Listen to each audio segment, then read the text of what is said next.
Hey, Danny. Let's read Mark Brown's Arthur's Tooth. Oh my goodness, I don't know if I can do it with one hand today. Arthur's Tooth. Finally, Arthur had a loose tooth. He wiggled it with his tongue, he wiggled it with his finger, he wiggled it all the time.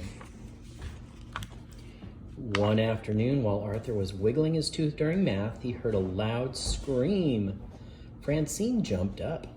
"My tooth just fell out on my desk," she cried. "Class, how many of you have lost a tooth?" asked Mr. Marco. Everyone but Arthur raised their hand. When Arthur got home, he didn't want any milk and cookies. "What's the matter, Arthur?" his mother asked. "I'm the only one in my class who still has all his baby teeth," he complained. "Don't worry," said his sister DW. "Before you know it, all your teeth will fall out and you can get false teeth like Grandma Thora." Arthur persuaded Father to make a special dinner for him: steak, corn on the cob, and peanut brittle. "I can't believe one little tooth can take so long to fall out," said Father. Danny, I'm glad you don't call me Father. The next day, Muffy brought in a whole jar of her teeth for show and tell. "I got $2 for each one," she said. "One from my dad and one from my mom. I put it all in the bank to earn interest. I'm waiting for my investment to double."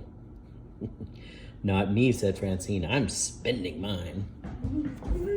Look, spelling words. Texas. Hug a teacher. Later, the class saw a movie called Nasty Mr. Tooth Decay. Between the ages of 4 and 7, the announcer began, everyone begins to lose their deciduous or baby teeth. "Everyone except Arthur," shouted Francine. The whole class laughed. What a bully that Francine is. Arthur slid down in his seat. He wiggled his tooth as hard as he could. In the cafeteria, Francine practiced her new tricks. "Look," she said, "I can keep my teeth closed and still drink through a straw. And I can squirt water too. Everybody line up for a squirting contest." Everybody except Arthur. Babies with baby teeth can't squirt water. What a jerk she is. The next day, Arthur was convinced his loose tooth would never fall out. His friends tried to help. Buster brought carrots for Arthur's lunch. Sue Ellen showed Arthur how to put raisins over his teeth to make it look as if some were missing. The Brain invented a special machine. "It's a tooth remover," he explained. "Just put your head in here." I don't think so. Even Binky Barnes wanted to help. "I can knock that tooth out in 1 second flat," he said. I don't know who's a bigger bully. At least he wanted to help.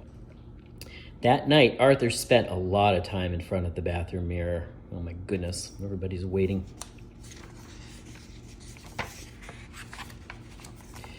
He got up very early the next morning to wiggle his tooth again.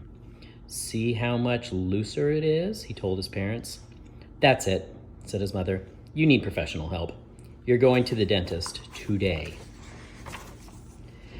"Going to the dentist?" asked Francine.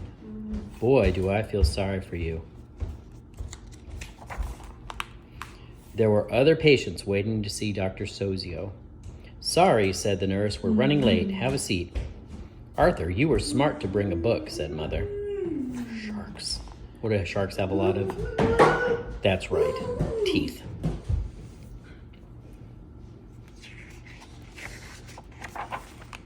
Finally, it was Arthur's turn. "I wish all my patients were as good at waiting as you are," said Dr. Sozio. "How old are you now, Arthur?" 7, said Arthur, "and I still have all my baby teeth." "I was 8 before I lost my first tooth," said Dr. Sozio. "Everyone's different." "Really?" said Arthur. Dr. Sozio examined Arthur's loose tooth. "This one should fall out very soon," he said. "Just wait." Arthur got back to school just in time for recess. Still have all your baby teeth? Francine asked. Then you can't be in the game. I'm the tooth fairy. Only people who have lost teeth can play. If you're the tooth fairy, said Arthur, I think I'll keep all my teeth. I can wait. He started over to the softball game. Whoever I touch, said Francine, loses a tooth. She flapped her arms. The one who loses the most wins. Francine twirled around and touched Buster. She twirled faster and touched Sue Ellen. Twirling even faster, she slipped and hit Arthur. Sorry, Arthur, Francine said, but I told you, no babies allowed. Arthur picked up his glasses. It's okay, he said. It's probably the nicest thing you could have ever done for me. What do you mean? Asked Francine.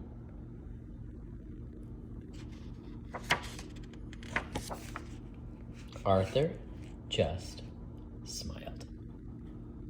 Did he lose his tooth? The end.